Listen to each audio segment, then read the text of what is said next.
KMIC നാടിന്റെ ചലനങ്ങൾ കൺമുന്നിൽ കാണാം, വാർത്താവിശേഷത്തിൻ ചെപ്പു തുറക്കാം. KMIC news.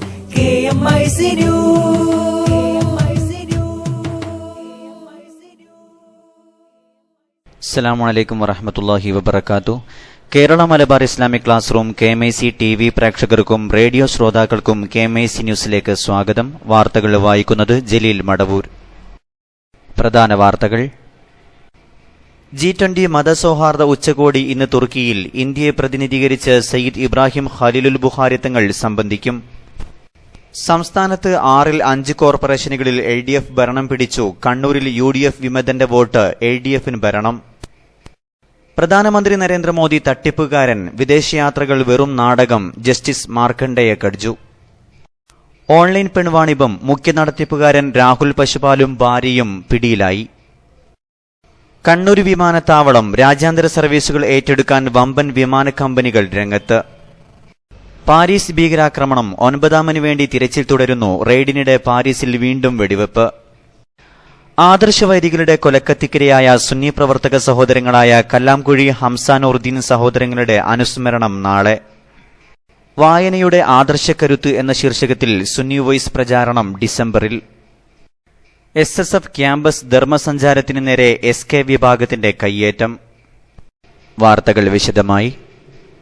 സംസ്ഥാനത്തെ 6 കോർപ്പറേഷനുകളിൽ 5ലും ഇനി LDF ഭരണം. നേരത്തെ ഭരണം ഉറപ്പിച്ച കോഴിക്കോടിനും കൊല്ലത്തിനും പിന്നാലെ കണ്ണൂർ, തൃശൂർ, തിരുവനന്തപുരം കോർപ്പറേഷനുകളിലും LDF മേയർമാർ തിരഞ്ഞെടുക്കപ്പെട്ടു. UDFന്റെ മേയർ സാന്നിധ്യം കൊച്ചിയിൽ മാത്രം ഒതുങ്ങി. CPMലെ VKC മുഹമ്മദ് കോയയാണ് കോഴിക്കോട് മേയറായി തിരഞ്ഞെടുക്കപ്പെട്ടത്. കോൺഗ്രസ് വിമതൻ PK രാഗേഷിന്റെ പിന്തുണയോടെ CPMലെ EP ലത കണ്ണൂർ കോർപ്പറേഷനിലെ പ്രഥമ മേയറായി തിരഞ്ഞെടുക്കപ്പെട്ടു. 55 അംഗ കോർപ്പറേഷനിൽ 27 അംഗങ്ങൾ വീതമാണ് LDFനും UDFനുമുള്ളത്. ഇതോടെയാണ് കോൺഗ്രസ് വിമതനായി വിജയിച്ച PK രാഗേഷിന്റെ വോട്ട് നിർണായകമായത്. തൃശൂരിൽ CPMലെ അജിത ജയരാജൻ മേയറായി തിരഞ്ഞെടുക്കപ്പെട്ടു. 55 അംഗങ്ങളുള്ള കോർപ്പറേഷനിൽ LDFന് 25ഉം UDFന് 21 അംഗങ്ങളുടെ പിന്തുണയാണുള്ളത്. കൊല്ലത്ത് V രാജേന്ദ്രബാബുവാണ് മേയറായി ചുമതലയേറ്റത്. 55 അംഗ കോർപ്പറേഷനിൽ 36 അംഗങ്ങളുടെ പിന്തുണയോടെ വ്യക്തമായ ഭൂരിപക്ഷത്തിലാണ് അദ്ദേഹം മേയറായത്. തിരുവനന്തപുരത്ത് CPMലെ VK പ്രശാന്താണ് മേയറായി തിരഞ്ഞെടുക്കപ്പെട്ടത്. 42 വോട്ട് നേടിയാണ് 100 അംഗങ്ങളുള്ള തിരുവനന്തപുരം കോർപ്പറേഷനിൽ പ്രശാന്ത് മേയറായത്. 43 അംഗങ്ങൾ LDFനുണ്ടായിരുന്നുവെങ്കിലും ഇതിൽ ഒരാളുടെ വോട്ട് അസാധുവായി. കൊച്ചിയിൽ കോൺഗ്രസിലെ സൌമിനി ജെയിൻ മേയറായി തിരഞ്ഞെടുക്കപ്പെട്ടു. 74 അംഗ കൌൺസിലിൽ 41 വോട്ട് നേടിയാണ് സൌമിനി തിരഞ്ഞെടുക്കപ്പെട്ടത്. 2 CPM വിമതരുടെയും 1 കോൺഗ്രസ് വിമതന്റെയും പിന്തുണയോടെയാണ് 41 വോട്ട് ലഭിച്ചത്. കൊച്ചി കോർപ്പറേഷന്റെ 21ാമത് മേയറാണ് സൌമിനി ജെയിൻ. LDFന്റെ ഡോക്ടർ പൂർണിമ നാരായണന് 30 വോട്ടാണ് ലഭിച്ചത്. കോൺഗ്രസ് വിമതൻ പിന്തുണച്ചതോടെ കണ്ണൂർ കോർപ്പറേഷൻ LDFന്. വിശദമായ റിപ്പോർട്ടിലേക്ക്. രാഷ്ട്രീയ കേരളം ആകാംക്ഷയോടെ ഉറ്റുനോക്കിയ കണ്ണൂർ കോർപ്പറേഷനിൽ കോൺഗ്രസ് വിമത സ്ഥാനാർത്ഥിയായി വിജയിച്ചുവന്ന PK രാഗേഷിന്റെ വോട്ട് LDFന് ലഭിച്ചതോടെ CPMലെ EP ലത മേയറായി തെരഞ്ഞെടുക്കപ്പെട്ടു. ഡെപ്യൂട്ടി മേയറായി നറുക്കെടുപ്പിലൂടെ ലീഗിലെ C സമീറാണ് തെരഞ്ഞെടുക്കപ്പെട്ടത്. 55 സീറ്റുകളുള്ള കണ്ണൂർ കോർപ്പറേഷനിൽ 27 വീതം സീറ്റുകൾ LDFും UDFും നേടിയപ്പോൾ 1 സീറ്റിൽ വിജയിച്ച വിമതൻ PK രാഗേഷിന്റെ നിലപാട് നിർണായകമാവുകയായിരുന്നു. കോൺഗ്രസ് നേതൃത്വം അദ്ദേഹത്തെ അനുനയിപ്പിക്കാൻ തീവ്ര ശ്രമങ്ങൾ നടത്തിയെങ്കിലും രാഗേഷിന്റെ 9 നിർദ്ദേശങ്ങൾ അംഗീകരിക്കാൻ നേതൃത്വം തയ്യാറായില്ല. ഇതിനെ തുടർന്നാണ് രാഗേഷ് LDFനെ പിന്തുണച്ചത്. ഡെപ്യൂട്ടി മേയർ സ്ഥാനത്തേക്ക് രാഗേഷ് മത്സരിക്കാൻ തയ്യാറാണെങ്കിൽ പിന്തുണയ്ക്കുമെന്ന് LDF അറിയിച്ചുവെങ്കിലും അദ്ദേഹം പിന്മാറുകയായിരുന്നു. ഡെപ്യൂട്ടി മേയർ തെരഞ്ഞെടുപ്പിൽ നിന്ന് PK രാഗേഷ് വിട്ടുനിന്നതോടെ ഇരുമുന്നണികളും ഒപ്പമെത്തി. തുടർന്ന് ജില്ലാ കളക്ടറുടെ നേതൃത്വത്തിൽ നറുക്കെടുപ്പ് നടത്താൻ തീരുമാനിക്കുകയായിരുന്നു. നറുക്കെടുപ്പിലൂടെ ലീഗിലെ C സമീർ ഡെപ്യൂട്ടി മേയറായി തെരഞ്ഞെടുക്കപ്പെട്ടു. വെള്ളോറ രാജനായിരുന്നു LDF സ്ഥാനാർത്ഥിയായി മത്സരിച്ചത്. Rafeeq Narikkuni, KMIC news, Kannur. പ്രധാനമന്ത്രി നരേന്ദ്രമോദി തട്ടിപ്പുകാരനെന്ന് ജസ്റ്റിസ് മാർക്കണ്ഡേയ കട്ജു. മോദിയുടെ വിദേശയാത്രകളും സ്വീകരണങ്ങളും നാടകങ്ങളാണെന്നും കട്ജു പറഞ്ഞു. പശു മാതാവാണെന്ന വാദം ശുദ്ധ അസംബന്ധമാണെന്നും കാശ്മീരി ബ്രാഹ്മണനായ താൻ ബീഫ് കഴിക്കുമെന്നും അദ്ദേഹം പറഞ്ഞു. You rate our Prime Minister, Narendra Modi? He's a big fraud. He created an illusion, Vikas. In these 18 months, has anything been done or just stunts like Swachhata Abhiyan, cleanliness drive, or Yoga Day, Ganga cleaning, all these are stunts. പ്രധാനമന്ത്രിയുടെ വിദേശ സന്ദർശനങ്ങളെയും കഡ്ജു പരിഹസിച്ചു. He chose Wembley because the Gujaratis, firstly. They got more Gujarati supporters. All very well planned. And people had just come to see a tamasha. RSSകാരനായ മോഡിക്ക് രാജ്യത്തെ രക്ഷിക്കാനുള്ള ആശയങ്ങളില്ല. രാജ്യത്ത് കടുത്ത അസഹിഷ്ണുതയാണ്. Beef ചർച്ചയ്ക്ക് പിന്നിൽ RSS രാഷ്ട്രീയമാണ്. I eat beef. Today I eat beef in your hotel. I am a Hindu Brahmin, Kashmiri Brahmin. I don't see anything wrong in eating beef. Most of the world eats beef. And how can a cow be a mother? You say go mata. Can an animal be a mother of a human being? Is it not nonsense? പാർലമെന്റിനെക്കുറിച്ച് പ്രതീക്ഷ വേണ്ട. പാതി ജുഡീഷ്യറിയും അഴിമതിയിൽ മുങ്ങിയിരിക്കുന്നു. വ്യവസ്ഥിതി സമ്പൂർണമായി പൊളിച്ചെഴുതാതെ രാജ്യം രക്ഷപ്പെടില്ലെന്നും മാർക്കണ്ഡേയ കഡ്ജു പറഞ്ഞു. കൊച്ചി കേന്ദ്രീകരിച്ച് നടന്ന ഓൺലൈൻ പെൺവാണിഭ സംഘത്തിന്റെ മുഖ്യ നടത്തിപ്പുകാർ പിടിയിലായ രാഹുൽ പശുപാലും ഭാര്യയും പ്രമുഖ മോഡലുമായ രശ്മി ആർ നായരുമാണെന്ന് ക്രൈംബ്രാഞ്ച് അന്വേഷണ സംഘം. കേസിലെ മുഖ്യപ്രതി കാസർകോട് സ്വദേശി അബ്ദുൽ ഖാദർ ഏലിയാസാണെന്നും ക്രൈംബ്രാഞ്ച് IG S ശ്രീജിത്ത് തിരുവനന്തപുരത്ത് പറഞ്ഞു. ഓൺലൈൻ പെൺവാണിഭ കേസിൽ ചുംബന സമര നേതാവ് രാഹുൽ പശുപാലൻ ഉൾപ്പെടെ 6 പേരാണ് സൈബർ ക്രൈം പോലീസിന്റെ പിടിയിലായത്. വിവിധ അന്വേഷണ വിഭാഗങ്ങളുടെ സഹകരണത്തോടെ സംസ്ഥാന വ്യാപകമായി നടന്ന റെയ്ഡിലാണ് സംഘം കുടുങ്ങിയത്. കസ്റ്റഡിയിലെടുത്തവരെ ക്രൈംബ്രാഞ്ച് IG S ശ്രീജിത്തിന്റെ നേതൃത്വത്തിൽ ഉന്നത ഉദ്യോഗസ്ഥർ ചോദ്യം ചെയ്യുകയാണ്. ഓൺലൈൻ പെൺവാണിഭ സംഘത്തെ കൊടുക്കാൻ ഇന്നലെ പുലർച്ചെ ആരംഭിച്ച മിന്നൽ റെയ്ഡിലാണ് രാഹുൽ പശുപാലൻ അടക്കം 6 പേർ സൈബർ ക്രൈം പോലീസിന്റെ പിടിയിലായത്. ഇവരിൽ 4 പേർ സ്ത്രീകളാണ്. പ്രമുഖ മോഡൽ കൂടിയായ രാഹുൽ പശുപാലന്റെ ഭാര്യയും ഇതിൽ ഉൾപ്പെട്ടിട്ടുണ്ട്. വെള്ളിയാഴ്ച പാരീസിലുണ്ടായ ഭീകരാക്രമണത്തിൽ രക്ഷപ്പെട്ട തീവ്രവാദിക്ക് വേണ്ടിയുള്ള തിരച്ചിൽ തുടരുന്നതിനിടെ പാരീസിൽ വീണ്ടും വെടിവെപ്പ്. നേരത്തെ 8 പേരാണ് ആക്രമണം നടത്തിയതെന്നായിരുന്നു നിഗമനം. എന്നാൽ വീഡിയോ ദൃശ്യങ്ങളിൽ നിന്ന് ആക്രമണം നടത്തിയത് 9 പേരാണെന്ന് വ്യക്തമായി. ഒരാൾ രക്ഷപ്പെട്ടെന്ന് വ്യക്തമായതോടെ പോലീസ് തിരച്ചിൽ ഊർജിതമാക്കുകയായിരുന്നു. 8 പേർ ആക്രമണത്തിൽ കൊല്ലപ്പെട്ടിരുന്നു. 9ാമന് വേണ്ടിയുള്ള തിരച്ചിലിനിടെയാണ് പാരീസിൽ വീണ്ടും വെടിവെപ്പുണ്ടായത്. ഇന്ന് പുലർച്ചെ 4:30ഓടെയാണ് സബർബൻ മേഖലയായ സെന്റ് ഡെനീസിലായിരുന്നു വെടിവെപ്പ്. നിരവധി പോലീസുകാർക്ക് വെടിവെപ്പിൽ പരിക്കേറ്റതായാണ് റിപ്പോർട്ട്. സംഭവത്തിന് പാരീസ് ആക്രമണകാരികളുമായി ബന്ധമുണ്ടോയെന്ന് അന്വേഷിച്ചു വരികയാണ്. സംഭവത്തെ തുടർന്ന് പ്രദേശത്തെ ഗതാഗതം നിർത്തിവച്ചു. പോലീസ് സുരക്ഷ വർദ്ധിപ്പിച്ചിട്ടുണ്ട്. കണ്ണൂർ അന്താരാഷ്ട്ര വിമാനത്താവളം രാജ്യാന്തര സർവീസുകൾ ഏറ്റെടുക്കാൻ വമ്പൻ വിമാന കമ്പനികൾ രംഗത്ത്. വിശദമായ റിപ്പോർട്ടിലേക്ക്. കണ്ണൂർ അന്താരാഷ്ട്ര വിമാനത്താവളത്തിലെ നിർമ്മാണ പ്രവർത്തികൾ പുരോഗമിക്കുന്നതിനിടെ രാജ്യാന്തര സർവീസുകൾ ഏറ്റെടുക്കാനായി പ്രമുഖ എയർലൈൻ സ്ഥാപനങ്ങൾ രംഗത്തെത്തി. Saudi airlines, Emirates, Air Arabia, Air Asia, Kuwait airways, Etihad തുടങ്ങിയ കമ്പനികളാണ് കണ്ണൂരിൽ നിന്നുള്ള സർവീസിനായി രംഗത്തെത്തിയിരിക്കുന്നത്. ഡിസംബർ 31-നാണ് പരീക്ഷണ പറക്കൽ ഉറപ്പിച്ചിരിക്കുന്നത്. സമയബന്ധിതമായി നിർമ്മാണ പ്രവർത്തികൾ പുരോഗമിക്കുന്നതിനിടെ ഉണ്ടാകുന്ന മഴ നേരിയ തോതിൽ പ്രവൃത്തിയെ ബാധിക്കുന്നുണ്ടെങ്കിലും പ്രധാന പ്രവർത്തികളൊക്കെയും അടുത്ത മാസം അവസാനത്തോടെ തീർക്കാനാകുമെന്ന പ്രതീക്ഷയിലാണ് കിയാൽ അധികൃതർ. വിമാനത്താവളത്തിലേക്കുള്ള 4 പാതയുൾപ്പെടെയുള്ള പ്രവൃത്തികൾക്കും വേഗം കൈവന്നിട്ടുണ്ട്. വിമാനത്താവളത്തിൽ കല്ലേരിക്കര കവാടം മുതൽ ടെർമിനൽ മന്ദിരം വരെയുള്ള 2 കിലോമീറ്റർ ദൂരം വരുന്ന റോഡിന്റെ പ്രവൃത്തിയാണ് യുദ്ധകാലാടിസ്ഥാനത്തിൽ നീങ്ങുന്നത്. 1 കിലോമീറ്ററോളം മെക്കാഡം ടാറിംഗ് പൂർത്തിയാക്കി കഴിഞ്ഞു. പരമാവധി വേഗത്തിൽ റോഡിന്റെ നിർമ്മാണം പൂർത്തീകരിക്കാനാണ് കിയാലിന്റെ നിർദ്ദേശം. 4 പാത പൂർത്തിയാക്കുന്നതിനോടൊപ്പം തന്നെ മറ്റു റോഡുകളുടെ കാര്യവും വേഗത്തിലാവുമെന്ന പ്രതീക്ഷയിലാണ്. തകർന്നു കിടക്കുന്ന നിലവിലുള്ള പ്രധാന റോഡ് നവീകരിക്കുന്നതിന് മുമ്പായി അറ്റകുറ്റപ്പണിക്ക് 85 ലക്ഷം രൂപ പൊതുമരാമത്ത് വകുപ്പ് അനുവദിച്ചിട്ടുണ്ട്. മട്ടന്നൂർ, അഞ്ചരക്കണ്ടി, തലശ്ശേരി, കണ്ണൂർ മട്ടന്നൂർ, വയനാട് മട്ടന്നൂർ, പയ്യന്നൂർ മട്ടന്നൂർ, തലശ്ശേരി മട്ടന്നൂർ റോഡുകൾ വീതി കൂട്ടി നവീകരിക്കുന്നതിനും സർക്കാരിന് പദ്ധതിയുണ്ട്. കാനാട് മേഖലയിലെ ഭൂമി ഏറ്റെടുക്കുന്നതിനെതിരെ തദ്ദേശവാസികൾ സമരത്തിന്റെ വഴിയിൽ തന്നെയാണ്. ഈ പ്രശ്നത്തിന് പരിഹാരം കണ്ടെത്താൻ ശ്രമം തുടങ്ങിയിട്ടുണ്ടെങ്കിലും ധാരണയ്ക്ക് വഴി തെളിഞ്ഞിട്ടില്ല. റൺവേ ദൈർഘ്യം 3400 മീറ്ററായി വർദ്ധിപ്പിക്കാൻ കാനാട് മേഖലയിൽ 65 ഏക്കറോളം ഭൂമി ഏറ്റെടുക്കേണ്ടതുണ്ട്. തികച്ചും പരിസ്ഥിതി സൌഹൃദ വിമാനത്താവളമായിരിക്കും കണ്ണൂരിലേതെന്ന് അധികൃതർ പറയുന്നു. KMIC ന്യൂസിനു വേണ്ടി കരീം ഏലംകുളം. UAE വിശേഷങ്ങൾ. യമനിലെ ഔദ്യോഗിക സർക്കാരിന്റെ നേതൃത്വം കൈയാളുന്ന പ്രസിഡന്റ് അബ്ദുർ റബ്ബ് മൻസൂർ ഹാദിയുടെ കൊട്ടാരത്തിൽ UAE സൈനികരെ വിന്യസിച്ചു. പ്രസിഡന്റിന്റെ കൊട്ടാര സുരക്ഷ ഉറപ്പാക്കുന്നതിനായാണ് നടപടി. സൌദി അറേബ്യയുടെ നേതൃത്വത്തിലുള്ള സഖ്യസേനയുടെ ഭാഗമായി ഏഡനിൽ പ്രവർത്തിക്കുന്ന UAE സൈനികരെയാണ് വിന്യസിച്ചിരിക്കുന്നത്.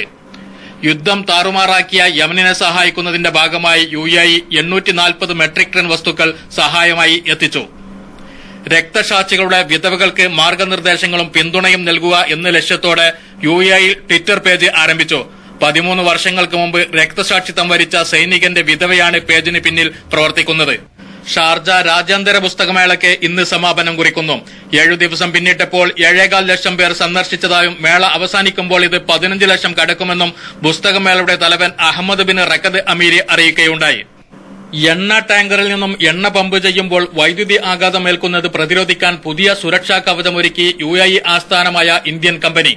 അബുദാബി അഡ്നിക്കിൽ നടക്കുന്ന ലോക ഓയിൽ പെട്രോളിയം പ്രദർശന നഗരിയിൽ പ്രത്യേക സ്റ്റാളിൽ സിസ്റ്റം പ്രദർശിപ്പിക്കുന്നുണ്ട്.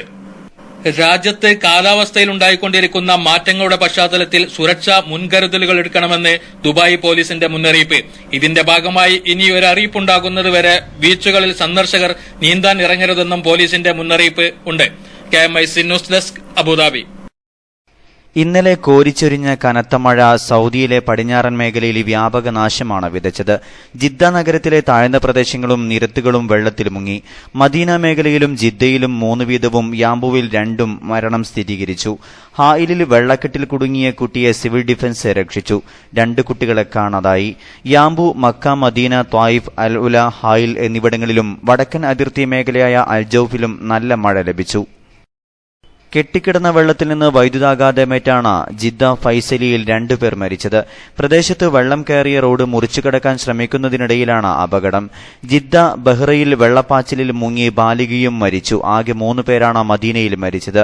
മദീനയ്ക്ക് പടിഞ്ഞാറ് 40 കിലോമീറ്റർ അകലെ അൽ ജാഫർ ഗ്രാമത്തിൽ ഒഴുക്കിൽപ്പെട്ട 3 പേരിൽ 2 ആളുടെ മൃതദേഹം വൈകിട്ടോടെ കണ്ടെടുത്തു.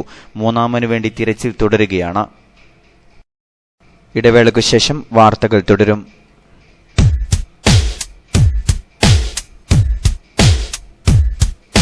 പ്രബുദ്ധ വിദ്യാർത്ഥികളെ, നിങ്ങളെ കാത്തിരിക്കും ഈ കൊടികൾ, പ്രതീക്ഷ കത്തും ഹൃദയങ്ങൾക്കായി സർഗ വിപ്ലവ ജൈവിളികൾ.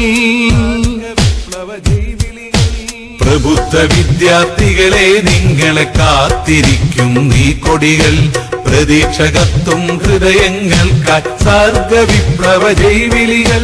നേരിനെ സ്നേഹിക്കുന്നോർക്കായി നിറസ്വാഗതമീ കൈവഴി, നേടിയെടുക്കാൻ പുതിയൊരു ലോകം, ധാർമ്മിക വിപ്ലവ ഭൂമിക.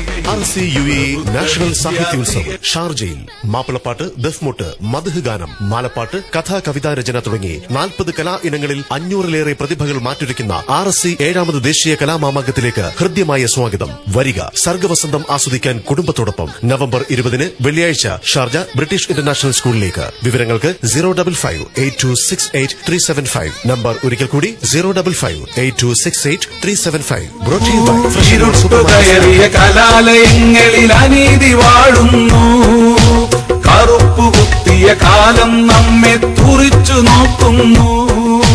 തിരുത്തെഴുത്തിൻ പതാകയേന്തി പടർന്നു കേറുക നാം, വിശുദ്ധ ധാർമ്മിക മുദ്രാവാക്യം ധീരമുയർത്തുക നാം, ധീരമുയർത്തുക നാം. വാർത്തകൾ തുടരുന്നു. സംഘടനാ വാർത്തകൾ. തുർക്കി തലസ്ഥാനമായ ഇസ്തംബൂളിൽ നടക്കുന്ന G20 മതസൌഹാർദ്ദ ഉച്ചകോടിയിൽ മഅദിൻ അക്കാദമി അധ്യക്ഷൻ സയ്യിദ് ഇബ്രാഹിമുൽ ഖലീലുൽ ബുഖാരി ഇന്ത്യയിൽ നിന്നുള്ള പ്രതിനിധിയായി സംബന്ധിക്കും. ഇന്ന് നടക്കുന്ന 2 പ്രധാന സെഷനുകളിൽ മാനവസേനാ സംഘങ്ങളും സുസ്ഥിര വികസനവും മതം, പരിസ്ഥിതി എന്നീ വിഷയങ്ങളിൽ അദ്ദേഹം സംസാരിക്കും. മതസൌഹാർദ്ദവും സുസ്ഥിര വികസനവും എന്നതാണ് ഈ വർഷത്തെ ഉച്ചകോടിയുടെ പ്രമേയം. 24 സെഷനുകളിലായി നടക്കുന്ന ഉച്ചകോടിയിൽ എല്ലാ ഭൂഖണ്ഡങ്ങളെയും പ്രതിനിധാനം ചെയ്തുകൊണ്ട് 58 രാജ്യങ്ങളിൽ നിന്നുള്ള പണ്ഡിതന്മാരും അക്കാദമിക് വിദഗ്ധരും സംബന്ധിക്കുന്നുണ്ട്. ഐക്യരാഷ്ട്രസഭയ്ക്കു കീഴിലെ അലയൻസ് ഓഫ് സിവിലൈസേഷൻ, ഓക്സ്ഫോർഡ് സർവകലാശാല, Canadian council of churches, international centre for law and religious studies, Griffith university Australia, Fatih Sultan Muhammad university, conference of European churches, international religious liberty association തുടങ്ങി 25 സംഘടനകളും academic വേദികളും ഉൾപ്പെട്ട consortium ആണ് G20 ഉച്ചകോടിയോടനുബന്ധിച്ച് എല്ലാ വർഷവും നടക്കുന്ന സമ്മേളനത്തിന് നേതൃത്വം നൽകുന്നത്. പരിപാടിയുടെ സമാപനത്തോടനുബന്ധിച്ച് സംയുക്ത പ്രഖ്യാപനവുമുണ്ടാവും. IS ഉൾപ്പെടെയുള്ള ഭീകരസംഘങ്ങളുടെ പ്രവർത്തനങ്ങൾ പ്രതിരോധിക്കുന്നതിലും അത്തരം ആശയങ്ങൾ പ്രചരിപ്പിക്കുന്നത് തടയുന്നതിലും അക്കാദമിക് ലോകത്തിനുള്ള പങ്ക് പ്രത്യേകമായി വിലയിരുത്തിയായിരിക്കും സമ്മേളനം ഇന്ന് സമാപിക്കുക. ഉച്ചകോടിയുടെ ഭാഗമായി തിങ്കളാഴ്ച നടന്ന യുവസമ്മേളനത്തിൽ മഅദിൻ അക്കാദമിക് അന്താരാഷ്ട്ര വിഭാഗം ഡയറക്ടർ അബ്ബാസ് പനക്കൽ പ്രബന്ധം അവതരിപ്പിച്ചു. ഉച്ചകോടിക്കെത്തിയ ഖലീലുൽ ബുഖാരി തങ്ങൾ മതസൗഹാർദ്ദ രംഗത്ത് പ്രവർത്തിക്കുന്ന വിവിധ സംഘടനകളുടെ തലവന്മാരുമായി ചർച്ച നടത്തും. മണ്ണാർക്കാട് കല്ലാംകുഴി മർഹൂം കുഞ്ഞുഹംസയുടെയും നൂറുദ്ദീന്റെയും അനുസ്മരണ സമ്മേളനം നാളെ കാലത്ത് 6:30 പുല്ലട്ട നൂറാനിയ മസ്ജിദിൽ തുടക്കമാകും. ഖത്മുൽ ഖുർആനിന് ടി മുസ്തഫ സഖാഫിയും കൂട്ടസിയാറത്തിന് CMS മുഹമ്മദ് മുസ്ലിയാരും നേതൃത്വം നൽകും. രാവിലെ 8:30 നടക്കുന്ന അനുസ്മരണ പ്രഭാഷണം മാരായമംഗലം അബ്ദുറഹ്മാൻ ഫൈസി ഉദ്ഘാടനം ചെയ്യും. കൊമ്പം KP മുഹമ്മദ് മുസ്ലിയാർ അധ്യക്ഷത വഹിക്കും. N അലി മുസ്ലിയാർ പ്രാർത്ഥന നടത്തും. ഫാറൂഖ് നൈമി കൊല്ലം മുഖ്യപ്രഭാഷണം നടത്തും. സയ്യിദ് ശിഹാബുദ്ദീൻ അൽ ബുഖാരി കടലുണ്ടി സമാപന ദുആക്ക് നേതൃത്വം നൽകും. വിഘടിതരുടെ അക്രമത്തിനിരയായി 2 വർഷം മുമ്പാണ് സുന്നി പ്രവർത്തകരായ നൂറുദ്ദീനും കുഞ്ഞുഹംസയും അതിദാരുണമായി കൊല്ലപ്പെട്ടത്. വായനയുടെ ആദർശക്കരുത്ത് എന്ന സന്ദേശത്തിൽ SYS സംസ്ഥാന വ്യാപകമായി സംഘടിപ്പിക്കുന്ന സുന്നി വോയ്സ് പ്രചാരണ പ്രവർത്തനങ്ങൾ ഡിസംബറിൽ നടക്കും. ഇതിനു മുന്നോടിയായി ഈ മാസം 20, 21, 22 തീയതികളിൽ 5 കേന്ദ്രങ്ങളിൽ വെച്ച് നടക്കുന്ന സംസ്ഥാനതല ശില്പശാലകൾക്ക് സംസ്ഥാന ക്യാബിനറ്റ് യോഗം അന്തിമരൂപം നൽകി. 20-ന് മലപ്പുറം വാദിസലാമിലാണ് പ്രഥമ ശില്പശാല. ഇതിന് മുഹമ്മദ് പറവൂർ, മുസ്തഫ കോടൂർ, PP മുഹമ്മദ് കുട്ടി മാസ്റ്റർ നേതൃത്വം നൽകും. 21-ന് Payyanur Sunni centre, Ernakulam Kaloor Sunni centre, Kollam Vazhappally Sunni centre എന്നിവിടങ്ങളിൽ നടക്കുന്ന ശില്പശാലകൾക്ക് Pattuvam KP Abubakar Moulavi, Sayyid Thaha Saqafi, professor UC Abdul Majeed, doctor PA Muhammad Kunhi Saqafi തുടങ്ങിയവർ നേതൃത്വം നൽകും. 22-ന് കോഴിക്കോട് സമസ്ത സെന്ററിൽ അവസാനഘട്ട ശില്പശാല നടക്കും. ജില്ലാ ജനറൽ സെക്രട്ടറി, ദേവാ വിഭാഗം ചെയർമാൻ സെക്രട്ടറി, സോൺ ദേവാകാര്യ ചെയർമാൻ സെക്രട്ടറി എന്നീ പ്രതിനിധികൾക്ക് സംസ്ഥാനത്തെ ഏതെങ്കിലും ഒരു സെന്ററിൽ പങ്കെടുക്കാൻ സൌകര്യമുണ്ടായിരിക്കും. സോൺ എക്സിക്യൂട്ടീവ് അംഗങ്ങൾ, സർക്കിൾ ഭാരവാഹികൾ, യൂണിറ്റ് സെക്രട്ടറിമാർ എന്നിവർക്കായി നടത്തുന്ന സോൺ തല ശില്പശാലകൾ ഡിസംബർ 5-നകം 125 കേന്ദ്രങ്ങളിൽ നടക്കും. ജില്ലാ നേതാക്കൾ നേതൃത്വം നൽകും. ഡിസംബർ 6 മുതൽ 20 വരെ പുനഃസംഘടിപ്പിക്കപ്പെട്ട പുതിയ യൂണിറ്റ് സാരഥികളുടെ നേതൃത്വത്തിൽ ആദർശ വായന കുടുംബത്തിൽ പുതിയ 1,00,000 പേരെ അണിചേർക്കുന്ന പ്രവർത്തനങ്ങൾ നടക്കും. ജനുവരി 5-നകം സർക്കിൾ, സോൺ ഘടകങ്ങളുടെ നേതൃത്വത്തിൽ അംഗങ്ങളെ സൈറ്റിൽ അപ്ലോഡ് ചെയ്യും. ജനുവരി 15-നകം സോൺ ജില്ലാ ഘടകങ്ങൾ അനന്തര നടപടികൾ പൂർത്തീകരിക്കും. മലയാളിയുടെ ആദർശ വായന എന്ന ലക്ഷ്യവുമായി പ്രസിദ്ധീകരിച്ചു വരുന്ന സുന്നി വോയ്സ് ഡിസംബർ മുതൽ കെട്ടിലും മട്ടിലും വിഭവ വൈവിധ്യത്തിലും കൂടുതൽ പുതുമയോടെയാണ് പ്രസിദ്ധീകരിക്കുന്നത്. 1 വർഷമായി സുന്നി വോയ്സിന്റെ ഗൾഫ് എഡിഷനായി പ്രസിദ്ധീകരിച്ചു വരുന്ന പ്രവാസി വായനയുടെ പ്രചാരണ പ്രവർത്തനങ്ങൾ ICF-ന്റെ നേതൃത്വത്തിൽ മിഡിൽ ഈസ്റ്റ് രാജ്യങ്ങളിൽ നടന്നുവരികയാണ്. വേങ്ങര വലിയോറ ചിനക്കൽ ജുമാ മസ്ജിദിൽ മാസാന്തം നടന്നുവരുന്ന സ്വലാത്ത് മജ്ലിസിന്റെ 34-ാം വാർഷികവും മതപ്രഭാഷണവും നാളെ തുടങ്ങും. നാളെ വൈകിട്ട് 6:30-ന് സ്ഥലം മുദരിസ് അബ്ദുൽ അസീസ് സഖാഫി എലംബ്രയും, 20-ന് വെള്ളിയാഴ്ച കൂറ്റമ്പാറ അബ്ദുറഹ്മാൻ ദാരിമിയും, 21-ന് ശനി ഷാക്കിർ ബാഖവി മമ്പാടും പ്രഭാഷണം നടത്തും. 22-ന് ഞായറാഴ്ച വൈകിട്ട് നടക്കുന്ന വാർഷിക സമാപന മഹാസമ്മേളനത്തിൽ അഖിലേന്ത്യാ Sunni Jamiyyathul Ulama general secretary Kanthapuram AP Abubakar Musliyar മുഖ്യ പ്രഭാഷണം നടത്തും. SYS യൂണിറ്റ് കമ്മിറ്റി നിർമ്മിച്ചു നൽകുന്ന സാന്ത്വനം ഭവനും ദാറുൽ ഖൈർ താക്കോൽ ദാനവും ഉസ്താദ് നിർവഹിക്കും. SYS സംസ്ഥാന പ്രസിഡന്റ് പൊന്മള അബ്ദുൽ ഖാദർ മുസ്ലിയാർ ഉദ്ഘാടനം ചെയ്യും. മഅദിൻ അക്കാദമി ചെയർമാൻ സയ്യിദ് ഇബ്രാഹിം ഖലീലുൽ ബുഖാരി നേതൃത്വം നൽകും. ചടങ്ങിൽ സയ്യിദ് ശിഹാബുദ്ദീൻ ബുഖാരി, സയ്യിദ് ജാഫർ തുറാബ് തങ്ങൾ പാണക്കാട്, ഖാദി അബ്ദുള്ളക്കുട്ടി മഖ്ദൂമി, സയ്യിദ് മുഹമ്മദ് ജമലുല്ലൈലി, സയ്യിദ് മൻസൂർ തങ്ങൾ, PKM സഖാഫി, അബ്ദുൽ ഖാദർ അഹ്സനി മമ്പീരി തുടങ്ങി പ്രമുഖർ സംബന്ധിക്കും. പരിപാടികൾ തത്സമയം KMIC സംപ്രേഷണം ചെയ്യും. SSF ക്യാമ്പസ് ധർമ്മസഞ്ചാരത്തിനു നേരെ വളാഞ്ചേരി ഗ്രേസ് വാലി ക്യാമ്പസിന് മുന്നിൽ SK വിഭാഗത്തിന്റെ കയ്യേറ്റം. ജില്ലാ ജനറൽ സെക്രട്ടറി M അബ്ദുറഹ്മാൻ ക്യാപ്റ്റനായ ധർമ്മസഞ്ചാരത്തിൽ ജില്ലാ സെക്രട്ടറി CK മുഹമ്മദ് ഫാറൂഖ് പ്രസംഗിക്കുമ്പോഴാണ് ആക്രമണമുണ്ടായത്. സൌഹാർദ്ദപരമായി ധർമ്മസഞ്ചാരം നടക്കുന്നതിനിടയിലാണ് ഒരു വിഭാഗം പ്രകോപനമുണ്ടാക്കാനെത്തിയത്. ന്യൂ ജനറേഷൻ തിരുത്തെഴുതുന്നു എന്ന ശീർഷകത്തിൽ സന്ദേശപ്രസംഗം നടത്തുമ്പോൾ കാന്തപുരം ഉസ്താദ് എന്ന പേര് പറഞ്ഞപ്പോഴാണ് കയ്യേറ്റം നടത്തിയത്. ഇവിടെ കാന്തപുരത്തിന്റെ പേരോ SSFന്റെ പ്രസംഗമോ അനുവദിക്കില്ല എന്ന ആക്രോശത്തോടെയാണ് സംഘം കയ്യേറ്റം തുടങ്ങിയത്. പ്രസംഗിക്കുന്നതിനിടയിൽ മൈക്ക് ബലപ്രയോഗത്തിലൂടെ കൈവശപ്പെടുത്തിയാണ് അക്രമം തുടങ്ങിയത്. പരിപാടി നടക്കുന്ന സ്ഥലത്തിനടുത്ത SK വിഭാഗത്തിന്റെ സ്ഥാപനമായ വാഫി കോളേജിൽ പഠിക്കുന്നവരാണ് ബോധപൂർവം സംഘർഷമുണ്ടാക്കാൻ സംഘടിച്ചെത്തിയത്. ജില്ലയിലെ 100 ക്യാമ്പസുകളിലൂടെ പര്യടനം നടത്തുന്ന ധർമ്മസഞ്ചാരത്തിന് ഊഷ്മളമായ വരവേൽപ്പും സ്വീകരണവുമാണ് ലഭിക്കുന്നത്. രാഷ്ട്രീയ വിദ്യാർത്ഥി പ്രതിനിധികളും കോളേജ് യൂണിയൻ ഭാരവാഹികളും അധ്യാപകരും ഈ പ്രമേയത്തെ ഏറ്റുപിടിച്ച് SSFനൊപ്പം ചേരുന്നതിലുള്ള വിയോജിപ്പും കാന്തപുരം ഉസ്താദിനോടുള്ള വൈരാഗ്യവുമാണ് ഗ്രേസ് വാലിയിൽ നടന്നത്. അവസാനമായി പ്രധാന വാർത്തകൾ ഒരിക്കൽ കൂടി. G20 മതസൗഹാർദ്ദ ഉച്ചകോടി ഇന്ന് തുർക്കിയിൽ. ഇന്ത്യയെ പ്രതിനിധീകരിച്ച് സയ്യിദ് ഇബ്രാഹിം ഖലീലുൽ ബുഖാരി തങ്ങൾ സംബന്ധിക്കും. സംസ്ഥാനത്ത് 6ൽ 5 കോർപ്പറേഷനുകളിൽ LDF ഭരണം പിടിച്ചു. കണ്ണൂരിൽ UDF വിമതന്റെ വോട്ട്, LDFന് ഭരണം. കണ്ണൂർ വിമാനത്താവളം രാജ്യാന്തര സർവീസുകൾ ഏറ്റെടുക്കാൻ വമ്പൻ വിമാന കമ്പനികൾ രംഗത്ത്. പ്രധാനമന്ത്രി നരേന്ദ്രമോദി തട്ടിപ്പുകാരൻ, വിദേശയാത്രകൾ വെറും നാടകം, ജസ്റ്റിസ് മാർക്കണ്ഡേയ കട്ജു. ഓൺലൈൻ പെൺവാണിഭം, മുഖ്യ നടത്തിപ്പുകാരൻ രാഹുൽ പശുപാലും ഭാര്യയും പിടിയിലായി. ആദർശവൈദികളുടെ കൊലക്കത്തിക്കിരയായ സുന്നി പ്രവർത്തക സഹോദരങ്ങളായ കല്ലാംകുഴി ഹംസാനൂർദ്ദീൻ സഹോദരങ്ങളുടെ അനുസ്മരണം നാളെ. പാരീസ് ഭീകരാക്രമണം, 9ാമന് വേണ്ടി തിരച്ചിൽ തുടരുന്നു. റെയ്ഡിനിടെ പാരീസിൽ വീണ്ടും വെടിവെപ്പ്. വായനയുടെ ആദർശക്കരുത്ത് എന്ന ശീർഷകത്തിൽ സുന്നി വോയ്സ് പ്രചാരണം ഡിസംബറിൽ. SSF ക്യാമ്പസ് ധർമ്മസഞ്ചാരത്തിനു നേരെ SK വിഭാഗത്തിന്റെ കയ്യേറ്റം. ഇതോടെ KMIC ന്യൂസ് ബുള്ളറ്റിൻ സമാപിക്കുന്നു. അടുത്ത ന്യൂസ് ബുള്ളറ്റിൻ സൗദി സമയം രാത്രി 10:30, തുടർന്ന് നാളെ വൈകിട്ട് ഇന്ത്യൻ സമയം 7 മണിക്ക്. ന്യൂസുകൾ അയക്കേണ്ട വിലാസം KMIC News Time @gmail.com. അസ്സലാമു അലൈക്കും വറഹ്മത്തുള്ളാഹി വബറകാതുഹു.